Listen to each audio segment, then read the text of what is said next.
My name is Amelia Sterling. I'm in my late 30s. I live a life that, from the outside, looks orderly and unremarkable. I'm married. I work. I remember birthdays, appointments, deadlines. I am the person people rely on without ever really thinking about what that costs. Most people would describe me as calm, practical, someone who doesn't make scenes. I've been called understanding more times than I can count, usually by people who benefit from that understanding. I've learned that when you're consistent, when you don't raise your voice, when you carry things quietly, others start to assume you always will. This story isn't about a marriage collapsing overnight. It didn't. There was no single betrayal that anyone else would label unforgivable. No affair. No cruelty that left visible bruises. What happened instead was subtler and harder to explain without sounding dramatic.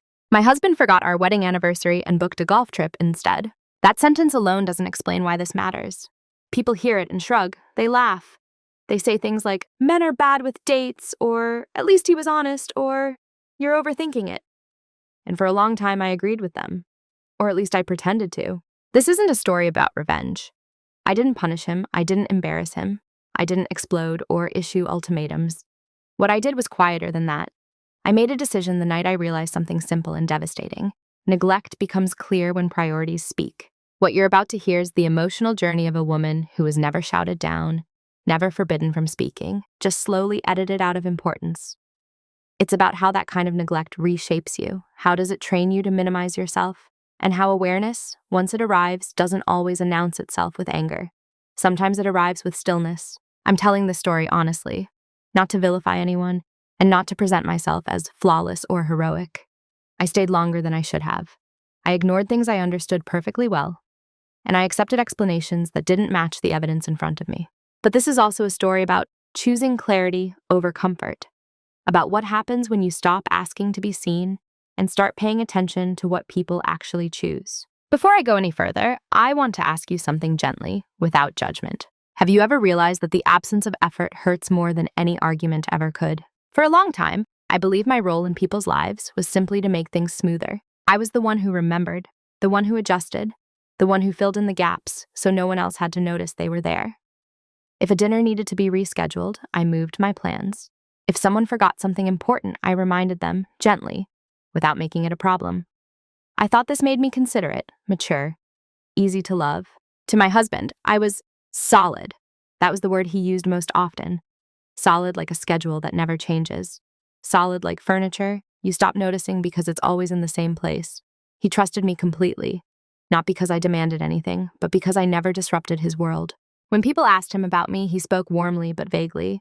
I was supportive, understanding, low drama, compliments that sounded kind, but always described what I didn't do rather than who I was. At work, it was the same. I was the person whose projects ran through quietly. Deadlines were met, conflicts softened before they escalated. If something went wrong, I fixed it before it became visible. If something went right, it simply felt normal, expected. No one questioned whether I was tired or bored or lonely. And I didn't volunteer that information. I had learned early that visibility often comes with consequences. When you're the calm one, people lean on you. When you're the reasonable one, they assume you'll understand. So I made myself useful, reliable, predictable. I told myself that being needed was a kind of being loved.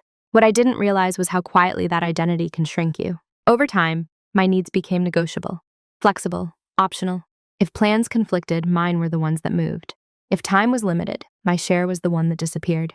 Not because anyone demanded it, because I made it easy.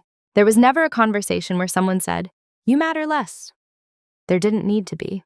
It showed up in small ways, in how decisions were announced to me instead of discussed, in how my preferences were remembered last, if at all, in how people assumed I would be fine, even when no one had asked. I told myself this was adulthood, marriage, compromise. But there was a difference I didn't want to see yet. Compromise goes both ways. Invisibility only goes one. I became very good at minimizing myself before anyone else had the chance. I softened my reactions. I framed disappointment as practicality. I learned how to smile in moments where something quietly important to me had just been dismissed. And because I didn't protest, the story about me solidified. Amelia's fine. Amelia doesn't mind. Amelia understands. What people didn't see, and what I barely acknowledged myself, was that understanding without reciprocity slowly turns into erasure. I wasn't unhappy all the time. That's important to say. There were good days, comfortable days. long stretches where nothing seemed wrong enough to justify questioning everything. That's how this kind of dynamic survives. It doesn't injure you sharply. It dulls you. I still laughed. I still showed up. I still did my part. But somewhere along the way, I stopped expecting to be chosen intentionally. I stopped waiting for anyone to notice what it cost me to be so easy to live with. I had become essential and replaceable at the same time. Looking back, I can see how clearly my role had been defined. Not by malice, not by cruelty, but by habit, by convenience, by my own silence. At the time, I thought this was a strength. I didn't yet understand that strength without boundaries teaches people exactly how little effort is required to keep you. I can still point to the moment when something shifted. Not because it was dramatic, but because it was the first time I noticed myself pausing. It wasn't our anniversary. It wasn't even close to that. This happened earlier in a way so ordinary that I almost dismissed it entirely. We were supposed to have dinner together, nothing formal. Just a weeknight meal we'd talked about casually over coffee that morning. I remember because I'd rearranged my afternoon to leave work a little earlier. Not in a way that anyone would notice. I didn't announce it. I just did it. Around 5:30, I sent him a message asking when he'd be home. He replied an hour later. Running late. Going to grab a drink with the guys. Don't wait up. No question mark, no apology, just information. I stood in the kitchen for a moment longer than necessary, holding my phone, rereading the message. I remember thinking, that's fine. I remember telling myself it wasn't a big deal. People need space. Plans change. I prided myself on not being the kind of woman who made small things heavy. So I cooked anyway. Old habits. I ate alone, cleaned up, and answered his message with something neutral. Okay, have fun. What stayed with me wasn't that he went out, it was how easily the decision had been made without me. There was no pause to check in, no sense that the evening we'd mentioned mattered enough to confirm, and maybe it didn't. That's what I told myself. But something about the speed of it, the casual certainty, caught my attention. When he came home later that night, he was cheerful, relaxed. He kissed my forehead, told me I should have joined them sometime. I smiled and said, maybe. The moment passed. To him, it probably never existed. To everyone else, there was nothing to see. But for me, it was the first small cut. Not painful enough to bleed, just enough to make me aware that something had been sliced. After that, I started noticing patterns I hadn't named before. How invitations were extended to me last, as an add-on. How decisions were framed as done deals. How often I was expected to adapt rather than be consulted. None of it was cruel. That's what made it confusing. If it had been cruel, I would have known what to do. Instead, it was mild, reasonable, deniable. And because it was small, I kept it to myself. I didn't bring it up with friends. If I mentioned it at all, I laughed it off. It's nothing, I'm just tired. I had learned that voicing small disappointments makes you sound petty, and I worked hard not to be that woman. So I made excuses for him. He was busy, he worked hard, he assumed I'd understand, because I always did. What I didn't realize was that understanding, offered too freely, teaches people not to check. That night didn't change anything on the surface. Our routine stayed the same. We still talked about our days. We still made plans. I still adjusted when those plans shifted. But internally, something had been logged. I didn't accuse. I didn't confront. I didn't demand more. I simply remembered. And that, I would later learn, was the beginning of everything. Once you notice the first small cut, you start seeing how often it happens. Not all at once. Gradually. Like learning a new language you never wanted to speak. At first, it's just isolated words, then phrases. Eventually, you understand full sentences without needing to translate. After that night with the canceled dinner, nothing outwardly changed. And that's what made it so easy to dismiss what I was feeling. There was no escalation, no apology needed because, technically, nothing had gone wrong. So I told myself it was an exception, but exceptions have a way of repeating themselves. Plans would be mentioned in passing, never confirmed, then quietly replaced by something else. Weekends would fill up around me instead of with me. I'd hear about decisions after they'd already been made, framed as inevitabilities. I didn't think you'd mind. I figured you'd be okay with it.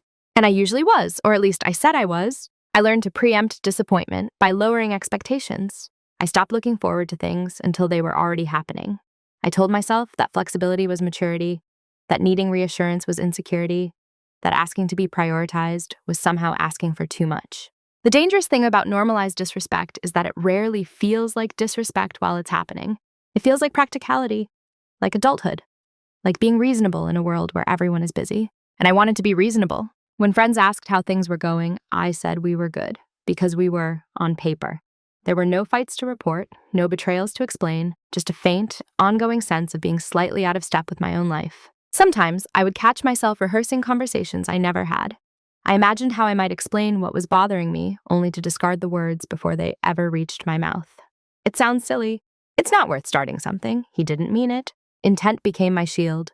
As long as I believed there was no bad intent, I could justify the impact. But impact doesn't disappear just because it wasn't intended. I began to do something subtle and telling. I stopped asking. I stopped asking what time he'd be home. Stopped asking whether plans were firm. Stopped asking to be included in decisions that clearly didn't require my input anymore. It felt easier to adapt than to risk the quiet embarrassment of caring more than the other person did. And in that silence, the pattern deepened. The more I accommodated, the more accommodation was expected. The more I stayed calm, the less anyone checked whether calm was chosen or forced. I became very good at making my disappointment invisible, even to myself. There were moments, small, fleeting ones, when something inside me bristled. A comment was dismissed too quickly, a choice made without a thought. But I smoothed those moments over just as quickly. I reminded myself of everything that was still good, of all the reasons this wasn't a real problem. This is how normalization works. It doesn't ask you to accept something outrageous. It asks you to accept something slightly less than what you deserve, again and again, until your sense of baseline shifts. I didn't feel angry, I felt muted. And that, I think, was the most telling part. Anger would have at least acknowledged that something mattered. Muting myself was easier, quieter, less disruptive. I told myself I was choosing peace. I didn't yet understand the difference between peace and self-erasure. By the time I recognized how much I had minimized my own presence, it already felt natural. Like this was simply the role I played, the understanding wife, the flexible partner, the one who didn't need to be consulted because she would adapt either way. It didn't feel like I was being pushed aside. It felt like I was slowly stepping back, one reasonable step at a time. There comes a point when you stop wondering whether something is happening to you and start noticing what's being expected from you. I didn't wake up one morning with a revelation. It was slower than that, quieter, more like realizing you've been standing in the same position for so long that people now arrange the room around you. I had been assigned a role, not formally, not maliciously. No one sat me down and explained it. But everyone seemed to understand it all the same. I was the reliable one, the emotional stabilizer, the person who would adjust without needing reassurance, the one who didn't complicate things. In my marriage, that role meant I was expected to absorb disruption without reacting to it. If plans changed, I adapted. If priorities shifted, I understood. If something mattered to me, it was assumed I would say so, ignoring the fact that I had learned not to. Because the role didn't include asking, it included being easy. At work, it was similar. I was the one who could be counted on to handle overflow, to smooth tensions, to take on what others dropped without complaint. People trusted me, but they didn't check in on me. They assumed competence meant capacity, and I reinforced that assumption every time I said yes, when I should have paused. What struck me most wasn't that anyone treated me badly. It was that no one questioned whether I might want something different. My preferences were invisible, not because they were rejected, but because they were never anticipated. That's when I understood something uncomfortable. Roles don't have to be enforced to be effective. They just have to be consistent. I had been consistent. I had taught people exactly who I would be in any given situation. Calm, accommodating, understanding. And in return, they gave me exactly what that version of me required. Very little effort. There's a particular loneliness that comes from being seen only in terms of function. When your value is measured by how smoothly things go rather than how present you are. I was appreciated, but not considered. And the most difficult realization was this. I had participated in my own assignment. Every time I chose not to speak because it felt inconvenient, every time I minimized a feeling because it didn't seem worth it, I was reinforcing the role. I wasn't being silenced. I was opting out. That doesn't make it easier to accept. It makes it harder. Because once you see the role clearly, you also see the cost of stepping out of it. Disrupting expectations means creating friction. It means risking disappointment, conflict, and misunderstanding. And for someone who has built an identity around being steady, that risk feels enormous. So I stayed in place. I told myself that reliability was a strength. Not needing much was maturity. That being chosen quietly, indirectly, was enough. But beneath that story was another truth I hadn't named yet. I was no longer being chosen at all. I was being assumed. An assumption is a fragile form of connection. It doesn't require presence. It doesn't require attention. It just requires habit. By the time I fully recognized the role I'd been playing, it was already deeply ingrained. People relied on it, expected it, built their comfort around it. Changing it would mean unsettling more than just me. At the time, I wasn't ready for that. But awareness, once it arrives, doesn't leave you alone. It waits. The day something shifted didn't look like a turning point from the outside. There was no argument, no raised voices. No dramatic confession or ultimatum. If you had been in the room, you would have seen nothing more than an ordinary evening settling into itself. It was a Tuesday. I remember that because Tuesdays had become my quiet reset days. No social plans, no expectations, just routines that helped the week feel manageable. I was folding laundry when my husband walked in, already half immersed in his phone. He mentioned, almost casually, that he'd be leaving early on Friday for a golf trip. A last-minute thing, he said. Something the guys had finally coordinated. He didn't look up when he said it. At first, I nodded. That reflex was still intact. I filed the information away like I always did, mentally rearranging the weekend in response. But then something stopped me, not physically, but internally. A pause that felt unfamiliar. Friday. I stood there holding a shirt I'd folded carefully, then unfolded without meaning to. Friday was our wedding anniversary. I waited, not in a dramatic way, just a few seconds, long enough for him to realize it himself. Long enough to glance up, to catch the expression on my face, to ask a question. He didn't. He kept talking, about tea times, about logistics, about how nice it would be to get away for a bit. And in that moment, something very clear settled over me. This wasn't forgetfulness. This was prioritization. I didn't interrupt him. I didn't remind him. I didn't correct the oversight or offer him a chance to recover. For the first time, I let the silence stay exactly where it was, because I suddenly understood something I had been avoiding for years. If someone consistently needs to be reminded that you matter, they don't actually believe it on their own. That realization didn't come with anger. It came with a strange calm, almost relief, as if a question I'd been circling for a long time had finally answered itself. I finished folding the laundry. I listened. I nodded at the appropriate moments. I went through the rest of the evening as if nothing had changed. But everything had. That night, after he went to bed, I sat alone in the living room. I didn't cry. I didn't spiral. I simply replayed the moment in my mind, not to punish myself, but to understand it. This wasn't the first time I'd been an afterthought. It was just the first time the pattern revealed itself without ambiguity. Our anniversary wasn't competing with an emergency, or a work obligation, or something unavoidable. It was competing with something he wanted more. And he hadn't even noticed the conflict. That clarity did something unexpected.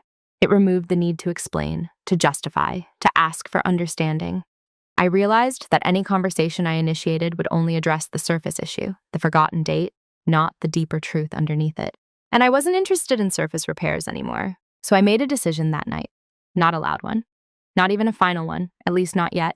I decided to stop compensating. I decided to stop reminding, adjusting, and absorbing. I decided to stop making my absence painless. I didn't know yet what that would lead to. I didn't have a plan.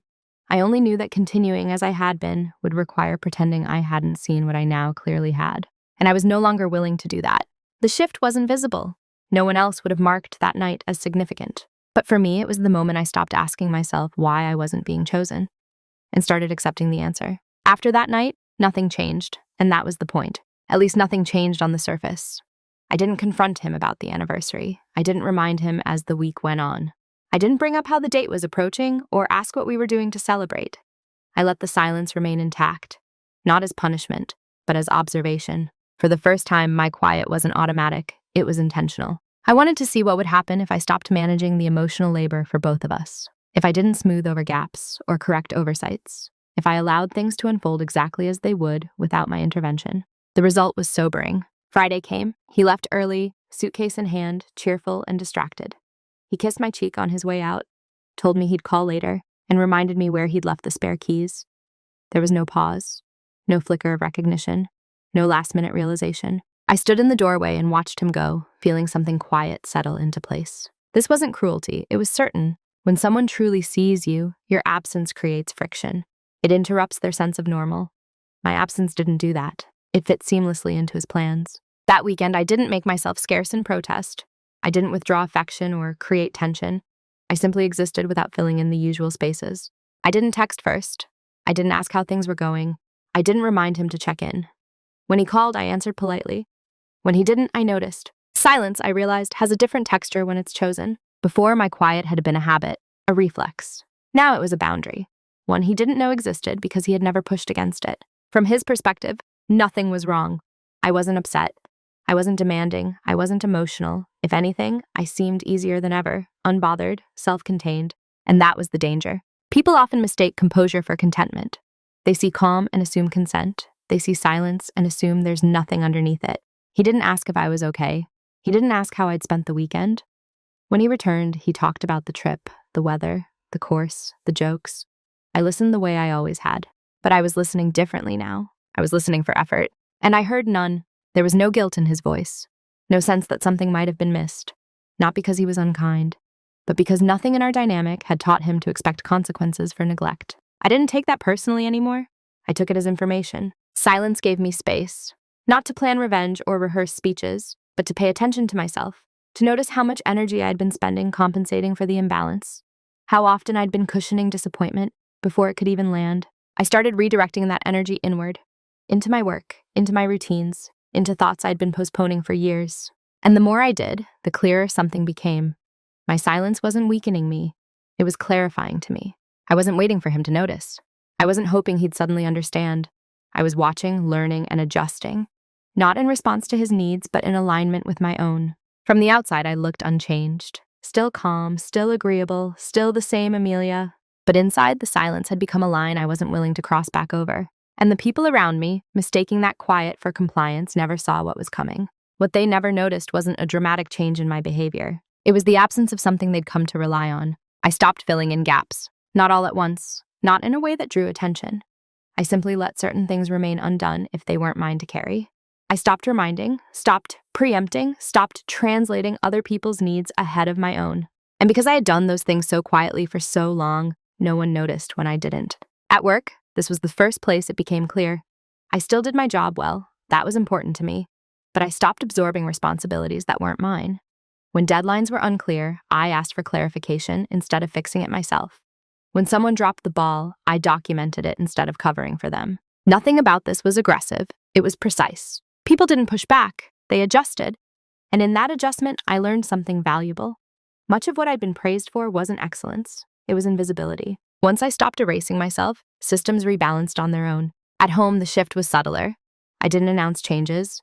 I simply let natural consequences exist. If he forgot something, I didn't rescue the situation. If plans were vague, I didn't organize them into certainty. And the absence of my intervention went unnoticed, at first. What I was really doing during this time wasn't withdrawing. I was observing. I began to document patterns, not emotionally, but factually. Dates, conversations, decisions. Not to build a case against anyone, but to ground myself in reality. Gaslighting doesn't always come from others. Sometimes it's internal. You convince yourself that something isn't happening because acknowledging it would require change. I wasn't willing to do that anymore. I started educating myself quietly about finances, about long-term planning, about options I'd never considered because they'd felt unnecessary before. I realized how much I'd outsourced stability to the idea of us without ensuring my own. That wasn't the blame. It was a responsibility. I reviewed accounts. I understood where money flowed. I made sure I knew what was shared and what was individual. Not because I planned to leave, at least not consciously, but because I needed clarity. Clarity has a way of becoming leverage. Not the kind you threaten someone with, the kind that gives you options. I also noticed how little attention anyone paid to my internal shifts. My calm had always been misread as sameness. So when my focus sharpened, when my emotional availability narrowed, when my priorities subtly reordered themselves, no one commented. Why would they? I still looked fine. That was the advantage of having been underestimated. People assume they'll hear about change when it's loud. They don't expect it to arrive quietly, wrapped in normalcy, disguised as routine. I wasn't plotting. I wasn't counting down days. I was aligning my actions with the truth I'd finally accepted. That being taken for granted isn't a misunderstanding. It's a stable condition until someone stops sustaining it. The most revealing part of this period wasn't what I learned about others. It was what I learned about myself.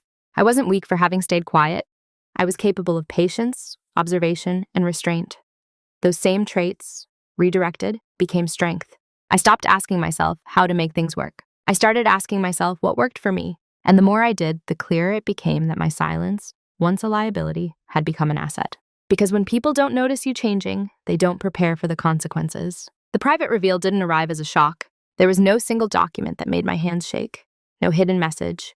No moment where the room seemed to tilt. What I discovered unfolded slowly, through accumulation, through clarity, finally meeting honesty. It began with numbers. I had always known the general shape of our finances. Who paid what? Where did money come from? What was shared? What wasn't? I had trusted the structure because it had never appeared unstable. But trust without understanding is just optimism, and I had relied on optimism for too long. So I looked closer, not suspiciously, methodically. I reviewed statements. I traced patterns. I compared assumptions to facts.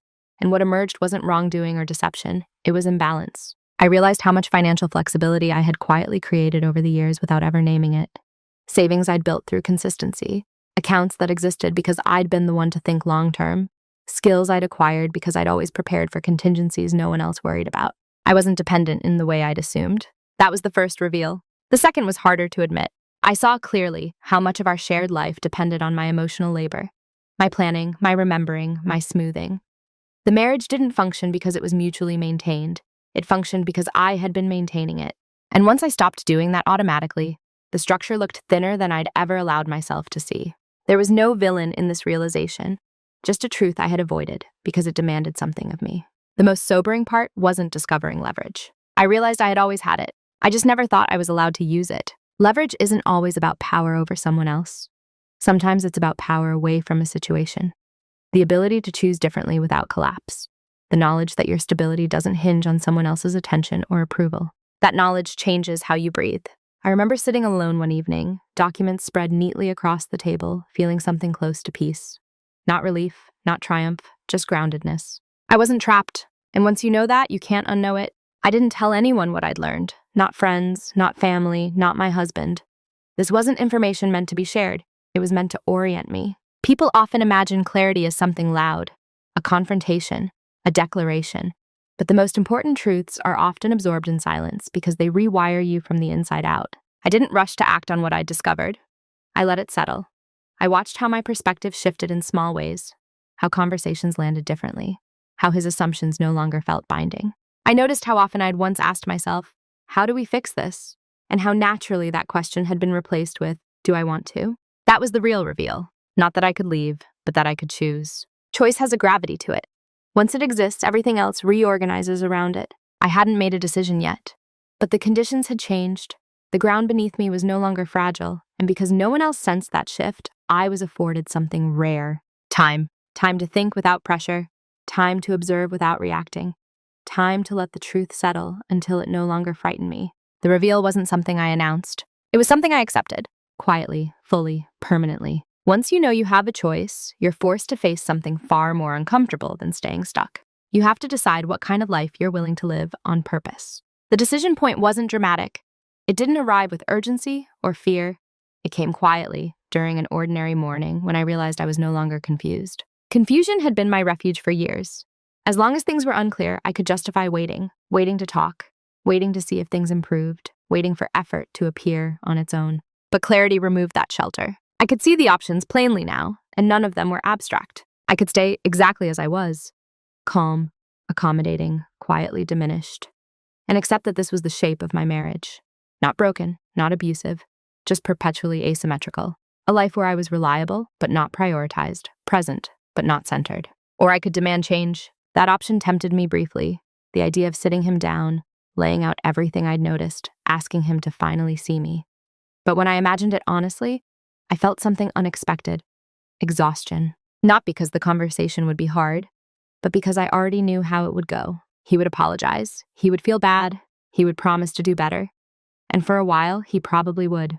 Effort would appear in bursts, driven by guilt and fear of loss rather than genuine awareness. And then, slowly, things would return to normal. Because you can't negotiate your way into being someone's priority. You either are or you aren't. The third option was the one I hadn't let myself consider until now. I could choose myself without asking permission. That didn't necessarily mean leaving immediately. It meant acting in alignment with the truth instead of waiting for it to become comfortable for someone else. That option felt irreversible. Not because it required an announcement, but because it changed how I saw everything. Once you stop compensating, once you stop negotiating your worth, there's no return to ignorance.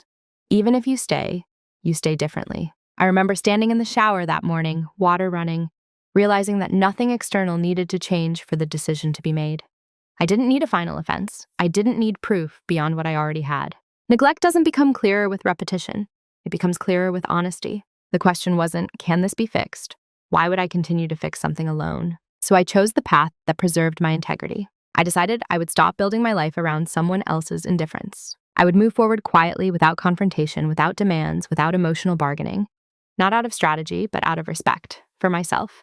That decision didn't feel empowering in the way people imagine empowerment. It felt steady, grounded, like finally placing weight on a leg that had been there all along. I didn't know exactly where it would lead, but I knew where it wouldn't. It wouldn't lead back to waiting. And that was enough. That surprised me. I'd expected anxiety, second-guessing, maybe even fear. Instead, what settled in was something steadier. Focus. When you stop debating whether to act, all that's left is how, and how doesn't need an audience. I didn't announce anything. I didn't hint. I didn't withdraw affection in a way that could be interpreted as punishment. I continued exactly as before, which made what I was doing invisible by default. That invisibility worked in my favor. I started with structure. Practical things, the kind that don't look emotional but quietly determine your future. I separated what could be separated without drama, updated passwords, organized documents, made copies of things I'd never needed to duplicate before. I didn't hide them. I just made sure I knew where everything was. At work, I requested a role adjustment that aligned more closely with my actual responsibilities. Framed it as efficiency, sustainability. No one questioned it. They rarely do when a woman asks for less strain instead of more recognition. I adjusted my schedule. Open time, I hadn't realized I'd been surrendering, used it deliberately. I met with a financial advisor, not because I was planning to leave immediately, but because clarity deserved confirmation. I asked questions I'd never asked out loud, hypotheticals, contingencies. Not what if things fall apart, but what if I don't want to hold them together anymore? I learned what independence would look like in real terms. Numbers, timelines, options. None of it frightened me. That was how I knew I was ready. At home, nothing appeared different. I still cooked, still listened, still showed up, but I stopped performing reassurance. I didn't soften truths that didn't need softening. I didn't volunteer emotional labor unless it was reciprocated. If something was forgotten, it stayed forgotten. If a plan dissolved, it stayed dissolved. He didn't notice, not because he didn't care, but because the system still functioned. I had always been careful to dismantle things in ways that didn't cause collapse. Moving in silence isn't about deception. It's about not inviting interference. I didn't owe anyone my process, especially not someone who hadn't noticed my absence when it mattered. There were moments, late at night, alone, when I checked myself, asked whether I was being unfair, whether I was avoiding a necessary conversation. But avoidance feels like fear. This didn't. This felt like alignment. I wasn't punishing him by preparing for a future that included me fully. I was honoring myself by no longer betting my life on potential. And the more quietly I moved, the more stable I felt. He still assumed we were fine. That assumption, once comforting, now felt like confirmation. He believed stability existed without effort because it always had. He didn't see the scaffolding being removed. That wasn't cruelty. It was a consequence. When you've been underestimated long enough, discretion becomes a form of safety. People don't question what doesn't disrupt them. They don't investigate what still benefits them. So I kept going, paper by paper, choice by choice, without announcement, without spectacle. I wasn't disappearing. I was preparing to stand where I could no longer be ignored. The consequences didn't have an impact. They arrived in confusion. At first, it showed up as an inconvenience, small, almost laughable disruptions that didn't seem connected to anything important.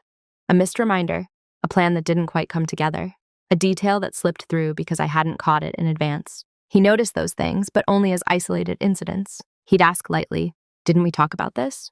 Or, "I thought you were handling that." And I would answer honestly, calmly. I didn't realize it was my responsibility. There was no edge in my voice, no accusation, just clarity. That was new. At work, the shift was more visible. Projects that had once moved seamlessly now required more coordination. Meetings ran longer. Decisions stalled where I had once quietly resolved them ahead of time. People began to ask questions, not about me, but about processes. Why wasn't this done already? Who was supposed to follow up? The answer, more often than not, was no longer, "Amelia will handle it." I wasn't failing. I was present, but I wasn't compensating. And without that compensation, gaps appeared. What surprised me was how quickly those gaps created discomfort. Not anger, but unease. People don't panic when something breaks suddenly. They panic when something they assumed was stable turns out to have been quietly maintained all along. At home, the effect was slower. He started forgetting things that had never been a problem before. Appointments, arrangements, social obligations that had once been magically organized. He seemed mildly unsettled by it, though he couldn't name why. I watched this without satisfaction or resentment. I wasn't waiting for him to suffer. I was observing how much of our shared life had relied on my invisible effort. There was a moment, small but telling, when he asked, "Have you been upset with me?" Not because I'd expressed anger, but because the system felt different. I looked at him and realized something quietly important. He was sensing loss without knowing its source. And that's what happens when consequences begin before explanations. People feel destabilized, but they don't know what to repair. I didn't reassure him the way I once would have. I didn't rush to smooth the moment. I answered simply. No, I said. I've just been focusing on myself more. That was the truth. He nodded, uncertain. The conversation moved on, but something had shifted between us, not dramatically, not visibly, but enough that he could feel it. The emotional safety net I'd always provided was no longer automatic. At work, colleagues began stepping up, taking ownership, making decisions without defaulting to me. It wasn't chaos, it was a redistribution. And watching that happen confirmed something I hadn't fully trusted yet. I hadn't been essential because I was irreplaceable. I'd been essential because I was willing. That distinction mattered. As the weeks passed, the consequences accumulated. Not in a way that demanded confrontation, but in a way that eroded assumptions. He started asking more questions, checking timelines, confirming details, things he'd never needed to do before. It frustrated him. Not at me exactly, but at the feeling that something was off. He didn't know that the effort he was now expending was the effort I had been carrying alone for years. And I didn't explain it, because consequences don't need narration to be real. I felt something I hadn't felt in a long time, equilibrium. Not because things were perfect, but because they were honest. The imbalance was no longer hidden. It was simply becoming visible to the people who had benefited from it. And once visibility arrives, there's no going back to innocence. The consequences had begun, not as punishment, but as truth asserting itself. Quietly, inevitably. The first sign of panic wasn't emotional, it was logistical. He started double-checking things he'd never thought about before, asking where the documents were, asking what time certain commitments were, asking questions that carried an unfamiliar edge, not anger, but uncertainty. It was subtle, but I noticed it immediately. People don't panic when they know where they stand. Panic comes from losing a sense of orientation. He was losing his. At first, he framed it as concern for me. You seem different lately. Are you sure you're okay? The questions sounded caring, but they weren't rooted in curiosity. They were rooted in discomfort. The system had changed, and he wanted it restored. I answered honestly, without elaboration. I'm fine. And I was. That was the strange part. The calmer he became externally, the more unsettled he seemed. He tried small repairs, bringing home dinner unexpectedly, suggesting we plan something together, mentioning the anniversary in passing, late, cautiously, as if testing the ground. I didn't reject these gestures. I accepted them for what they were. Responses to instability, not recognition. And recognition was what I needed. You can tell when effort is driven by fear rather than awareness. It arrives suddenly. It feels urgent. And it doesn't come with understanding. It comes with a need to undo discomfort. By the time he noticed something was wrong, the ground had already shifted beneath me. I was no longer waiting for him to catch up. There was a moment, quiet but unmistakable, when he realized he was behind. When he asked, "Why didn't you say something sooner?" That question carried more weight than he intended. Because I had, just not in words. I'd said it consistently, in patience, in years of making myself easy to overlook. And now that I'd stopped, he felt the loss without knowing how to reclaim it. Regret arrived for him in fragments. He'd mention memories as if checking whether they still held meaning. He'd apologize for things he couldn't quite name. He'd ask what I needed, too late and too broadly. I watched this with a kind of distant compassion, not because I felt superior, but because I recognized the moment for what it was. This was the phase where repair becomes performative, where the desire isn't to understand what was missed, but to return to how things were before the consequences arrived. But I wasn't interested in restoration. I had already moved. The hardest part wasn't resisting the urge to explain. It was resisting the instinct to comfort him through his discomfort. That had been my role for so long, absorbing tension, smoothing regret, making it safe for him to process. I didn't do that anymore. Not out of cruelty, out of respect for the truth. Because some things can't be fixed once they've been seen clearly. You can apologize for forgetting a date. You can't apologize someone back into being a priority. By the time he tried to fix it, I had already fested something in myself. I no longer needed him to see me in order to know my worth. And that made his panic irrelevant. Not meaningless, not malicious, just ineffective. It wasn't that I had closed my heart. It was that I had closed the door on waiting. The confrontation didn't happen because I demanded it. It happened because he couldn't sit with uncertainty anymore. One evening after dinner, he asked if we could talk. His voice was careful, controlled in a way that suggested he'd been rehearsing. I nodded and sat across from him, hands folded, posture relaxed. I wasn't bracing for impact. That was the first difference he noticed. He started by saying he felt distance. Those things felt off. He asked whether I was angry with him, whether he'd done something wrong. The questions came quickly, stacked on top of one another, as if momentum might carry them somewhere safer. I let him finish. Then I said calmly, "I'm not angry." He looked relieved for a moment, then confused. Because anger would have made sense. Anger would have meant there was still something to fix. I told him I had stopped compensating. That was the phrase I used. Not withdrawing, not punishing, compensating. I explained, briefly, without examples or accusations, that I had been carrying more than my share for a long time. That I had mistaken being adaptable for being okay. That was when our anniversary passed without acknowledgement. Something clarified for me. He tried to interrupt, to apologize, to explain, to reframe it as a mistake. I held up a hand, not sharply, just enough. "This isn't about the date," I said. "It's about the pattern." He asked why I hadn't said something sooner. I answered honestly, because I didn't realize how much I'd been shrinking until I stopped. There was no shouting, no tears, no raised voices, just the sound of someone finally hearing a truth that couldn't be negotiated. He told me he loved me, that he never meant to hurt me, that he was willing to try harder. I believed him, and that was the problem. Effort offered after consequence isn't the same as care offered freely. It's reactive, conditional, tied to fear of loss rather than understanding of presence. I told him I wasn't asking for promises. I was explaining a decision, that this wasn't a conversation about fixing things the way they were. It was a conversation about acknowledging that the way they were had already changed me. He asked quietly whether this meant I was leaving. I said, "It means I'm choosing myself." That answer unsettled him more than any ultimatum could have, because it didn't center him. The conversation ended without resolution. Not because it failed, but because some things don't resolve through agreement. They resolve through acceptance. We sat there for a while after, the air between us calm but altered. I didn't feel triumphant. I didn't feel vindicated. I felt clear. And clarity, I had learned, doesn't need to be loud to be final. Who I am now doesn't look dramatically different from who I was before. That surprises people when they see me. I didn't change my appearance in a symbolic way. I didn't cut my hair or move cities or reinvent myself overnight. I still wake up early. I still plan my days carefully. I still speak calmly, still listen more than I talk.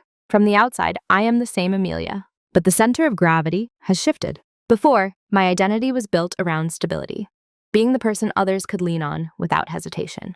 I measured my worth by how smoothly things went, how little friction I caused, how much I could carry without complaint. Now I measure it differently. I pay attention to how things feel in my body when I agree to something. I notice when my silence is rooted in choice versus habit. I allow myself to pause instead of defaulting to yes. That pause has become my most important boundary.